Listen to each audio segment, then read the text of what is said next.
श्री कृष्ण द्वारा कही गई ये 7 अनमोल बातें आपके जीवन को बदल देगी। नमस्कार मेरे प्यारे भाई और बहनों, आप सबा का स्वागत है हमारे चैनल पर। अगर चैनल पर नए हो तो लाइक करो और चैनल को सब्सक्राइब करो। गीता में भगवान श्री कृष्ण द्वारा कही गई बातें मानव जाति के भविष्य का निर्धारण कर सकती है। ये इस बात पर निर्भर करता है कि इसमें कही गई बातों का हम कितना और कैसे पालन करते हैं। गीता ज्ञान सार के साथ साथ मनुष्य जाति की सफलता की एक कुंजिका भी है। इसमें कही गई बातें अनमोल है।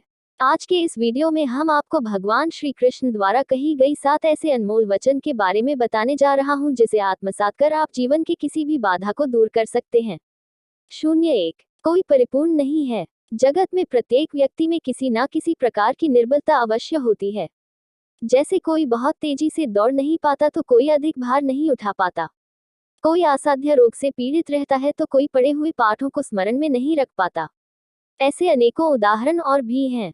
क्या आप ऐसे व्यक्ति को जानते हैं जिसे सब कुछ प्राप्त हो और हम जीवन की उस एक निर्बलता को जीवन का केंद्र मानकर जीते हैं, जिस कारणवश सदा हृदय में दैख और असंतोष रहता है।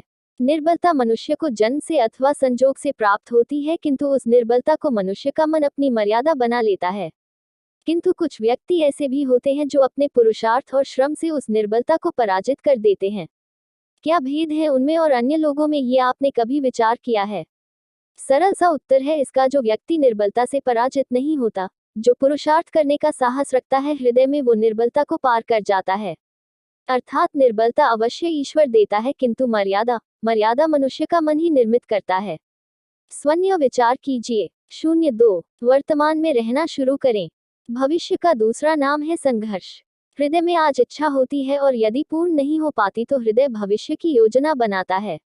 भविष्य में इच्छा पूर्ण होगी ऐसी कल्पना करता रहता है, किंतु जीवन ना तो भविष्य में है और ना अतीत में, जीवन तो इस क्षण का नाम है। अर्थात इस क्षण का अनुभव ही जीवन का अनुभव है। पर हम यह जानते हुए भी इतना सा सत्य समझ नहीं पाते, या तो हम बीते हुए समय के स्मरणों को घेर कर बैठे रहते हैं, या फिर आने वाले समय के लिए हम योजनाएं बनाते रहते हैं और जीवन बीत जाता है। एक सत्य यदि हम हृदय में उतार ले कि न हम भविष्य देख सकते हैं, न ही भविष्य निर्मित कर सकते हैं, हम तो केवल धैर्य और साहस के साथ भविष्य को आलिंगन दे सकते हैं, स्वागत कर सकते हैं भविष्य का। तो क्या जीवन का हर पल जीवन से नहीं भर जाएगा? 03 कोई भी ज्ञान कैसे प्राप्त करें? ज्ञान प्राप्ति सदा ही समर्पण से होती है, ये हम सब जानते हैं। किंतु समर्पण का वास्तविक महत्व क्या है? क्या कभी विचार किया? मनुष्य का मन सदा ही ज्ञान प्राप्ति में अनेक बाधाओं को उत्पन्न करता है। कभी किसी अन्य विद्यार्थी से ईर्ष्या हो जाती है, कभी पढ़ाए हुए पाठों पर संदेह होने लगता है, और कभी गुरु द्वारा दिया गया दंड मन को अहंकार से भर देता है। नहीं, क्या ऐसा नहीं होता? ना जाने कैसे कैसे विचार मन को भटकाते हैं, और मन के इसी अयोग्य स्थिति के कारण हम ज्ञान प्राप्त नहीं कर पाते। मन की योग्य स्थिति केवल समर्पण से प्राप्त होती है। समर्पण मनुष्य के अहंकार का नाश करता है। ईर्ष्या, महत्वाकांक्षा आदि भावनाओं को दूर कर हृदय को शांत करता है और मन को एकाग्र करता है। वास्तव में ईश्वर की सृष्टि में न ज्ञान की मर्यादा है, न ज्ञानियों की। गुरु दत्तात्रेय ने तो गाय और श्वान से भी ज्ञान प्राप्त कर लिया था। अर्थात विषय ब्रह्म ज्ञान का हो या जीवन के ज्ञान का या गुरुकुल में प्राप्त होने वाले ज्ञान का, उसकी प्राप्ति के लिए गुरु से अधिक महत्व है उस गुरु के प्रति हमारा समर्पण। क्या ये सत्य नहीं? 04 धर्म संकट को जाने। प्रत्येक मनुष्य के जीवन में ऐसा क्षण अवश्य आता है जब सारे स्वप्न, सारी आशाएं, सारी दृश्य ध्वस्त हो जाते हैं। जीवन की सारी योजनाएं बिखर जाती है। एक ओर धर्म होता है और दूसरी ओर डैक, इसी को धर्म संकट कहते हैं।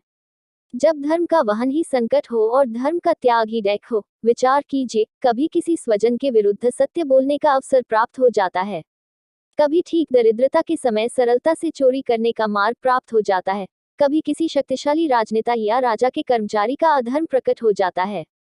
सबके जीवन में ऐसी घटना बनती ही रहती है। अधिकतर लोग ऐसे किसी क्षण को धर्म संकट के रूप में जान ही नहीं पाते। हमें किसी प्रकार के संघर्ष का अनुभव ही नहीं होता। सहजता से सुख की ओर खींचे चले जाते हैं, जैसे मक्खी गुड़ की ओर खींची चली जाती है। वास्तव में धर्म संकट का क्षण ईश्वर के निकट जाने का क्षण होता है। यदि हम संघर्षों से भयभीत ना हो, सुख की ओर आकर्षित ना हो, अपने धर्म पर दृढ़ रहे तो ईश्वर का साक्षात्कार दूर नहीं। पवन से युद्ध करने वाला पत्ता भी यदि पेड़ से गिरता है तो भी आकाश की ओर उठता है। पवन से झुकाने वाली घास वही भूमि पर रह जाता है। सरथस धर्म संकट से यदि हम संकट को ही टाल दे, सुख तो मिलता है, जीवन बढ़ता है, किंतु क्या चरित्र नहीं टूटता? क्या आत्मा दरिद्र नहीं हो जाती? क्या ईश्वर से अंतर नहीं हो जाता? स्वयं विचार कीजिए। 05 रिश्तों में खटास का कारण। दो व्यक्ति जब निकट आते हैं तो एक दूसरे के लिए सीमाएं और मर्यादाएं निर्मित करने का प्रयत्न अवश्य करते हैं। हम यदि सारे संबंधों पर विचार करेंगे तो देखेंगे कि इन सारे संबंधों का आधार यही सीमाएं हैं जो हम दूसरों के लिए निर्मित करते हैं। और यदि अनजाने में भी कोई इन सीमाओं को तोड़ता है तो उसी क्षण हमारा हृदय क्रोध से भर जाता है। इन सीमाओं का वास्तविक रूप क्या है, क्या हमने कभी विचार किया है? सीमाओं के द्वारा हम दूसरे व्यक्ति को निर्णय करने की अनुमति नहीं देते हैं। अपना निर्णय उस व्यक्ति पर थोपते हैं, अर्थात किसी की स्वतंत्रता को अस्वीकार करते हैं। और जब स्वतंत्रता को अस्वीकार किया जाता है तो उसका हृदय डैक से भर जाता है। और जब वो सीमाओं को तोड़ता है तो हमारा हृदय क्रोध से भर जाता है। क्या ऐसा नहीं होता? और यदि एक दूसरे की स्वतंत्रता का सम्मान किया जाए तो किसी मर्यादाओं या सीमाओं की आवश्यकता ही नहीं होगी। अर्थात जिस प्रकार स्वीकार्य किसी संबंध का देह है, क्या वैसे ही स्वतंत्रता किसी संबंध की आत्मा नहीं? स्वयं विचार कीजिए। 06 सत्य की परिभाषा। सबके जवान में ऐसा प्रसंग अवश्य आता है कि सत्य कहने का निश्चय होता है हृदय में, किंतु मुख से सत्य निकल नहीं पाता। कोई भय मन को घेर लेता है। कोई घटना अथवा प्रसंग के बारे में बात करना या फिर स्वयं से कोई भूल हो जाए उसके बारे में बोलना, क्या ये सत्य है? नहीं, ये तो केवल एक तथ्य है। अर्थात जैसा हुआ था वैसा केवल बोल देना सामान्य सी बात है। किंतु कभी कभी उस तथ्य को बोलते हुए भी भय लगता है। कदाचित किसी दूसरे की भावनाओं का विचार आता है, मन में दूसरे को डैक होगा, ये भय भी रोकता है। तो ये सत्य क्या है? क्या हमने कभी विचार किया है? जब भय रहते हुए भी कोई तथ्य बोलता है तो वो सत्य कहलाता है। वास्तव में सत्य कुछ और नहीं, निर्भयता का दूसरा नाम है। और निर्भय होने का कोई समय नहीं होता, क्योंकि निर्भयता आत्मा का स्वभाव है। अर्थात प्रत्येक क्षण क्या सत्य बोलने का क्षण नहीं होता। स्वयं विचार कीजिए। 07 टॉपर कैसे बने? श्रेष्ठता का क्या अर्थ है? श्रेष्ठता का अर्थ है दूसरों से अधिक ज्ञान प्राप्त करना। अर्थात मूल्य इस बात का नहीं कि स्वयं कितना ज्ञान प्राप्त किया। मूल्य इस बात का है कि प्राप्त किया हुआ ज्ञान अन्य लोगों से कितना अधिक है।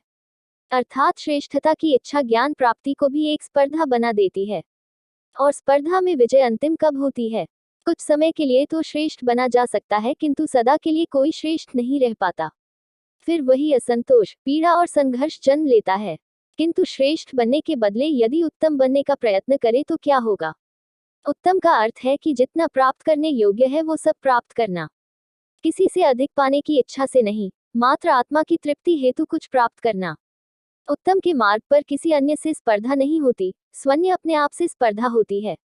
अर्थात उत्तम बनने का प्रयत्न करने वाले को देर अबेर सारा ज्ञान प्राप्त हो जाता है। बिना प्रयत्न के ही वो श्रेष्ठ बन जाता है। किंतु जो श्रेष्ठ बनाने का प्रयत्न करता है वो श्रेष्ठ बने या नहीं बने, उत्तम कभी नहीं बन पाता।